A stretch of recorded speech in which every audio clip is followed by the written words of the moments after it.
Salut, c'est Cyril de Web de Fou, j'espère que tu vas bien. Aujourd'hui on se retrouve pour un nouveau podcast pour voir ensemble si l'avatar client ça sert à quelque chose. Et clairement je te le dis tout de suite, l'avatar client ça sert à rien. Le persona, tu sais on t'explique, oui il faut absolument que tu connaisses ton client pour bien vendre, oui tu dois connaître ton client idéal, arrête, bullshit, méga bullshit, je vais t'expliquer pourquoi juste après. Avant ça tu connais le truc, tu cliques sur le bouton s'abonner, tu vas dans la description, il y a un lien, ça s'appelle rejoins mes contacts privés, tu cliques dessus, tu mets ton email et tous les matins tu reçois un podcast à forte valeur ajoutée avec des informations qui vont changer ta vie et ton business, crois-moi. Ok, allez on y va. J'en ai marre d'entendre, oui, définis ton avatar client, définis ton persona, définis ton client idéal, machin. Tu sais, c'est un peu comme qu'on te dit, ouais, quand tu crées un truc, quand tu crées une entreprise, fais une étude de marché. Moi, j'ai créé plusieurs entreprises et je vais te dire un truc, j'ai jamais fait d'étude de marché. En fait, j'en ai rien à foutre des études de marché. Pourquoi ? Parce que en vérité, il y a des marchés. Ces marchés, t'as juste à les pénétrer. La vraie clé, c'est de savoir comment pénétrer un marché. C'est pas de savoir si ton produit va être adapté au marché. Alors évidemment, je veux dire, enfin, tout se vend aujourd'hui. Même le fait de ne pas savoir vendre se vend. Même le fait de savoir comment ne pas vendre ou comment ne pas faire ou comment, et tout se vend aujourd'hui. En plus t'as internet, je veux dire c'est assez magique. En plus les capacités de ciblage aujourd'hui sont énormes. Et on est encore sur des vieux modèles. Oui, mais fais des études de marché. Alors évidemment dans certains cas ça va être puissant, tu vois. Mais est-ce que pour autant demain tu crées un réseau social, tu peux très bien faire le buzz, hein. Regarde TikTok aujourd'hui, tu vois, alors c'est pas tout à fait un réseau social, mais sur le principe ça en est un peu un. Ça marche. On te disait oui, un réseau social ça sert à rien de faire comme Facebook. Finalement il y a Instagram qui est arrivé. Aujourd'hui t'as du Snapchat, tu vois. Donc on t'explique toujours ce qu'il faut pas faire ou comment, tu sais, la bien-pensance, un peu comme les économistes qui te disent oh là là attention ça va aller mal et puis finalement ça va mieux et t'expliques ah oui mais c'est normal, regardez pourquoi. Donc du coup tu vois c'est des choses qui m'énervent un peu. Donc je dis ça parce que j'en ai vraiment marre des gens qui me disent oui mais moi j'aimerais savoir comment définir mon avatar client. Alors qu'on soit clair, que tu connaisses ton avatar client ça ne sert à rien. Je veux dire, tu sais ce que tu vends. Je sais pas, si tu vends un ordinateur, tu sais que tu vas vendre à des gens qui ont besoin d'ordinateur. La question, elle est plus de faire preuve de bon sens. Pourquoi les gens ont besoin d'un ordinateur ? Tu vois l'idée ? Ok, parce qu'ils veulent rester en contact avec des gens, parce qu'ils veulent pouvoir écrire rapidement, tu vois, c'est ce qui à l'époque c'est une machine à écrire, mais aujourd'hui c'est un ordinateur. Il y a, tu vois, les besoins ils sont fondamentaux. T'as pas besoin. Ok, alors qui achète des machines à écrire ou qui achète des ordinateurs pour écrire ? Des écrivains. Ça c'est le premier truc qui va te venir à l'esprit normalement. Qui écrit sur des ordinateurs ? Des écrivains, des gens, voilà. Mais toi t'écris tous les jours. T'écris des posts, t'écris des statuts, t'écris des machins. Donc je te dis ça parce que finalement il faut pas, ça sert un peu à rien de le connaître. Et il y a un truc que j'ai appris en 15 ans de marketing. Hein. Donc les 5 premières années je les faisais sans le savoir. C'est que l'avatar client c'est en fait le conditionnement de ce que toi, tu penses que c'est alors que ça ne l'est pas. Je m'explique. C'est ce qu'on appelle des a priori. Définis ton avatar client. Regarde bien. Tu vas me dire c'est comme ça.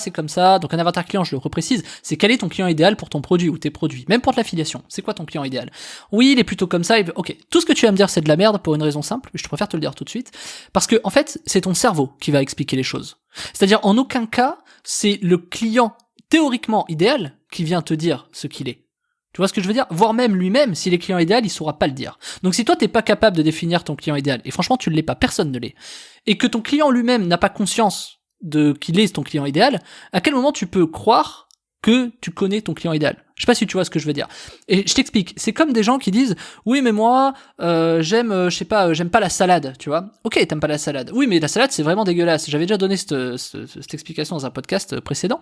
Pourquoi t'aimes pas la salade ? Bah parce que je sais pas quoi. Ok. Est-ce que pour autant l'argument qu'il va te donner correspond au mec vraiment ? C'est vraiment les arguments les meilleurs et les plus le plus logique qu'il va te donner parce qu'il aime pas la salade. Bah j'aime pas parce que j'ai vomi quand j'étais petit de la salade et j'aime pas. Moi par exemple j'aime pas les chipsters. Tu connais ces petits gâteaux apéro ? Mais pourtant j'aimais quand j'étais petit. C'est quoi la différence ? Un jour j'ai vomi, j'ai eu la gastro, excuse-moi le petit détail, j'ai eu la gastro, j'ai dit ok laisse tomber, je déteste les chipsters. Je veux dire, va trouver ton client idéal sur un truc comme ça. Tu vois, ça existe pas. Et je t'explique un autre truc dans le dropshipping. Dans le dropshipping, on dit ouais, alors tu vends un produit pour femme, donc c'est une femme. Tu vends un truc pour les ongles. Ok, sauf qu'aujourd'hui je vais te faire le truc à l'envers. Si tu vends un produit avec des ongles, tu vas vendre ça à des femmes. Ok, quid des trans, quid des transgenres, enfin ce que j'ai dit, quid des transsexuels, quid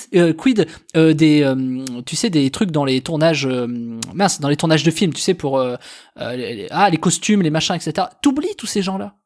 Et donc en fait, voilà pourquoi ça marche pas. Vraiment c'est ça, c'est parce que tu définis ton avatar client. Ok, bah je vais viser des femmes qui aiment se refaire les ongles. Ok, finalement tu vas arriver dans un marché, mais tu le pénètres pas. C'est comme dire ok, bah je vais vendre. Tu sais, c'est comme le muguet au bord de la route, quoi. Tu vois, au 1er mai, bah ouais, va vendre du muguet. Ouais, ça va marcher. Ok, tu vas prendre, je sais pas, une après-midi pour ramasser du muguet. Tu vas aller vendre 2 € au bord de la route comme les 10 clampins qui vont être au bord de la route. Et voilà, parce que eux ils ont compris que le 1er mai, bah l'avatar client, c'était les gens qui passaient et qui peut-être avaient cette volonté le matin quand ils allaient chercher les croissants de récupérer leur muguet. Donc tu vois, c'est pour te dire que mais c'est pas ça en fait. Donc on te fait croire que l'avatar client c'est important et je peux pas dire si tu veux Enfin si, je le dis, ça sert à rien. Maintenant, ce qu'il faut comprendre, maintenant je vais t'expliquer c'est quoi. C'est bien beau de critiquer, il faut proposer des solutions, je le fais à chaque fois. Donc, ce que je veux t'expliquer, c'est quoi? T'as des a priori. On y va. T'as des a priori. Tu crois que ton avatar client est comme ça. Sauf que tu crois que ton avatar client est comme ça. Tu penses que, t'as l'impression que, tu crois que. La vérité, c'est est-ce que t'as demandé à tes clients qui ils étaient? Déjà, tu auras beaucoup plus d'infos. Mais demande pas à 10 clients. Faut demander à 100/1000 clients. Pourquoi? Parce que, en te répondant, donc imaginons un sondage, ils vont te donner 80% de qui ils sont. Et donc les gens pensent oui mais est-ce que vous avez vraiment besoin de ça, etc., machin. Ben en fait c'est des questions qui sont pourries. Et ce qu'il faut comprendre, c'est quel est l'intérêt fondamental. Je parlais avec un ami la dernière fois qui parlait de leggings et qui me disait ouais mais les femmes elles mettent des leggings parce qu'elles veulent se mettre en valeur et avoir un bon boule. Non, pas du tout. Tu vois, et en fait, donc comment tu vends un leggings? Tu vas dire ouais, bah en fait, bon, il est en élastane, il épouse les formes du corps, il machin. Mais non, le truc fondamental, c'est quoi, par exemple, l'avatar client? Bah c'est une femme qui veut mettre des leggings, qui machin. Mais sauf qu'on oublie juste tout le reste. Non, quelqu'un qui va mettre des leggings, c'est quelqu'un qui veut peut-être faire du sport. C'est une femme qui veut peut-être qu'on la remarque, mais pas pour qu'on la remarque en mode oulala, je veux qu'on me mate, qu'on la remarque en mode tiens, c'est vrai, elle est maigre. Tiens, c'est vrai, elle est sportive. Tiens, c'est vrai là, elle veut qu'on valorise les efforts qu'elle fait au quotidien. Et tu vois, tout de suite, c'est pas la même chose. Ton avatar client, est-ce que c'est une femme qui veut qu'on la valorise sur les efforts qu'elle fait au quotidien? Tu vois, c'est pas le premier truc que tu vas penser. Et c'est pour ça que je te dis ça. Je sais pas, je vais te donner un autre exemple. Elle veut qu'on montre que, par exemple, qu'on remarque qu'elle a maigri, ou ok, qu'elle a, pour le coup, des formes qui sont un peu plus voluptueuses, qui sont un peu plus galbées, qui sont un peu plus, tu vois, avec des mots qui sont bien choisis, bien sûr, pour te dire quoi? Que, en fait, c'est pas du tout ce que tu penses au départ. Et ça, tu peux pas le savoir tant que t'essaies pas. Et donc, définir un avatar client, ça sert presque à rien, parce que finalement, est-ce qu'il y a que les femmes qui mettent des leggings? Je te pose la question, si tu me dis oui à ça, t'as tort. Si tu me dis non, t'as tort. Pourquoi? Parce que t'en sais rien, en fait. Et c'est ça que je veux essayer de te faire comprendre. Moi, la leçon que je veux vraiment te donner là-dessus, et là, je fais un peu moralisateur sur ce podcast, parce que j'en ai vraiment, mais ça me rend dingue, parce que t'as des gens qui ont vraiment des a priori qui sont terribles. Moi, dans le mailing, quand on a 30 offres devant nous, et qu'on doit les choisir, on les choisit comment? Comment les choisir? On a 30 offres d'affiliation devant nous, on fait du mail, on fait quoi? Comment on les choisit, ces foutues offres? Comment? Ok, celle qui est la plus rentable. Oui, la plus rentable pour les autres, mais peut-être pas pour moi. Qu'est-ce qui est la plus machin? Ok, moi je vais te dire la solution. Il faut toutes les tester. Si tu les testes pas, tu peux pas savoir. Donc, de toute façon, pas d'a priori. Il n'y a pas de réponse magique à ça. Donc, la vraie réponse, c'est comment tu fais pour tester les 30 offres le plus rapidement possible? Il est là le secret. Et t'as déjà entendu ça en disant oui c'est bien de trouver en réitérant beaucoup, fais beaucoup de produits comme ça tu vas prendre vite en expérience plutôt que de faire une formation par an, fais-en 3 par semaine, comme ça même si elle dure que 30 minutes tu les vends à 7 balles et tu vas voir comment ça se passe. Oui ça marche bien sûr, ça marche ça, mais sans avoir la prétention de croire que tu connais l'avatar client. Et donc du coup ton avatar client, ce qu'il faut comprendre c'est pas tu vois on définit des caractéristiques. Tiens il achète ça parce que c'est faux. C'est faux. Le problème, c'est pas de savoir si ton avatar client, il achète parce que. Le problème, c'est de savoir, lui, qui il est, quels sont ses problèmes, de quoi il a besoin, quels ont été ses états d'âme dans sa vie, pourquoi est-ce qu'aujourd'hui il en est là, quelle est sa douleur principale, tu vois, ce genre de sujet. Et ça, c'est quelque chose qui est hyper fondamental. C'est pas, il achète parce que c'est un leggings qu'il a besoin de faire du sport, c'est du bullshit. Il achète pas des ongles parce que, des faux ongles, enfin, elle achète ton persona, ton avatar client, quoi. Et il achète pas des ongles parce que il se les ronge, et que du coup il veut des beaux ongles. C'est faux. Et pourtant, c'est un des premiers trucs que tu peux croire. Donc, ce que je veux te dire là-dessus, c'est, n'est pas d'a priori et ne crois pas à certaines choses. Et dans le dropshipping, et je termine là-dessus, dans le dropshipping, faut que tu comprennes quelque chose. Il y a entre 16 et 80 ans, t'as tout type de personnes qui achètent des produits. Si tu fais du dropshipping, tu vois de quoi je parle. T'as tout type de personnes. Essaie de définir un avatar client sur un produit. T'as faux. Et si tu fais ça, tu feras pas de vente sur le dropshipping. En tout cas, tu seras pas rentable. Pourquoi? Parce que tu oublieras le 80% des gens à côté.